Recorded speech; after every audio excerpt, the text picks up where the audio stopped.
They were very concerned with backdoors, software backdoors, into all of the software and things that was produced in the United States, like Microsoft, for example, major companies.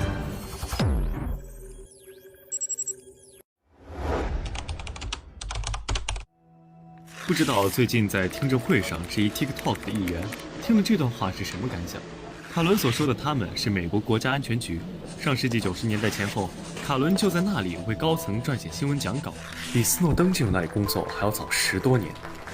They were very concerned with backdoors, software backdoors, into all of the software and things that was produced in the United States, like Microsoft, for example, major companies.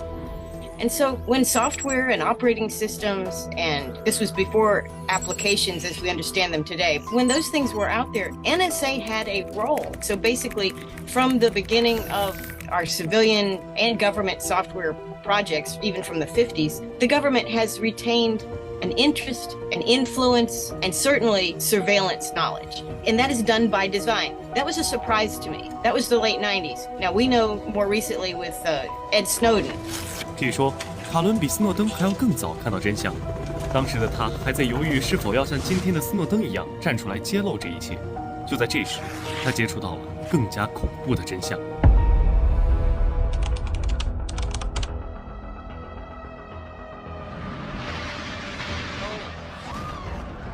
9/11.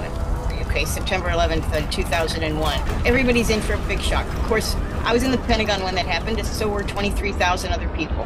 The Project for a New American Century had published a number of documents saying these countries have to be toppled. Well, this is before 9/11. So when 9/11 happened, they immediately moved forward with these kinds of ideas, agendas, that kind of thing. And you could see it in the Pentagon. Every person, even lower ranking people, could definitely see what was happening. They wanted to get whoever did the 9/11, but Iraq was not that one. So they had to sell this new idea that Iraq had something to do with it.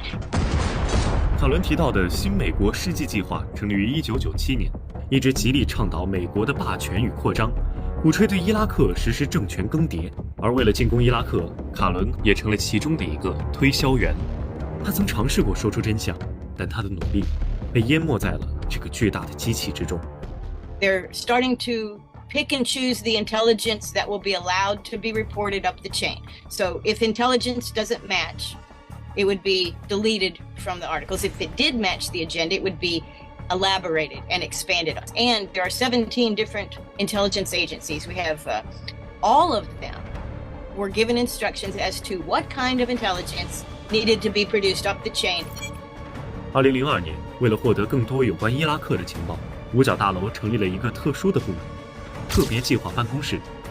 卡伦曾说，办公室成立之后，他们只需打电话，办公室便会告诉他们，关于伊拉克大规模杀伤性武器和恐怖主义应该说些什么。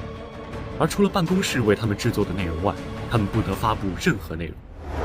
Much of the information was not true. It was not proven intelligence, but they would present it as if it was. And then as soon as something comes out on mainstream media, whether it's New York Times, it echoes throughout all of the other domestic media. So you have a repeat of the message over and over again. For the average American, why shouldn't we believe that? Why would all of them be lying? But they were. They were all telling the same story, and it wasn't true.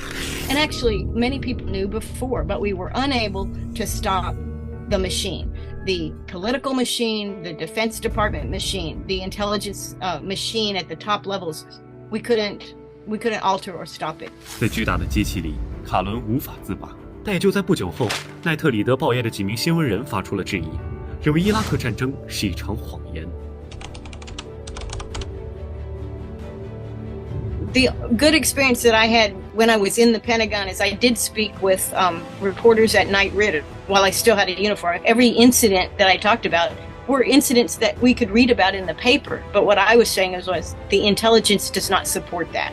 The intelligence tells us a different story. They chose not to use the truth, but to cherry pick a little bit of this and that, and to create a story, and then put that story out into our state media, our mainstream media. And those questions were answered not using my name, because I was technically not to talk to them. They might have prosecuted me, kicked me out of the military, maybe jail. Look at Julian Assange. I mean, he's been in prison for I don't know how long. they cannot tolerate people that really embarrass them. 多年之后，卡伦还是选择站了出来，因为他看到那个他熟悉的美国依然和20年前一样，而知道真相的人越多，就越有机会可以改变这一点。Anyway, we spent how many years in Iraq, and we destroyed the country, and we're still in northern Syria. Have we learned anything? I don't think so. I hope that we've had, but I don't think so, because the same propagandizing, pro-war propagandizing is going on right now with Ukraine. I do think many people know more than they used to. So maybe there's a chance. 还有机会吗？